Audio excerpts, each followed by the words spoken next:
যখন হজরত ইব্রাহিম আলাহিসাল্লাম হজরত ইসমাইল আলাহিসাল্লামের বাড়িতে পৌঁছালেন, তখন দরজায় তার স্ত্রীকে পেলেন। তিনি জিজ্ঞেস তোমার করলেন, স্বামী কোথায়? তিনি শিকারে গেছেন। তোমরা কেমন আছো? কি অবস্থা?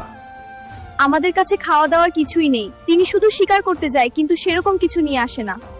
ইসমাইল আলাইহিস সালাম ফিরলে আমার সালাম দিও এবং তাকে বলো সে যেন তার ঘরের দরজা পরিবর্তন করে।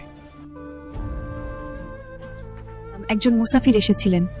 আমি তাকে ঘরে খাবার নেই এ কথা বলতেই তিনি বললেন, আপনি ফিরে এলে যে বলি আপনাকে সালাম দিয়েছেন এবং বলেছেন ঘরের দরজা পরিবর্তন করতে।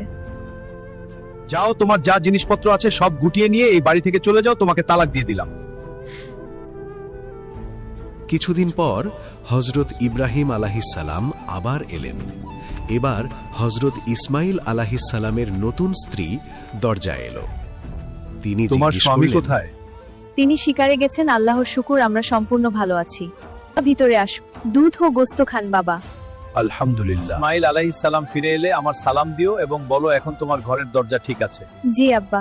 একজন বাবা এসেছিলেন, তিনি আপনাকে সালাম দিয়েছেন এবং বলে গেছেন এখন তোমার ঘরের দরজা একদম ঠিক আছে।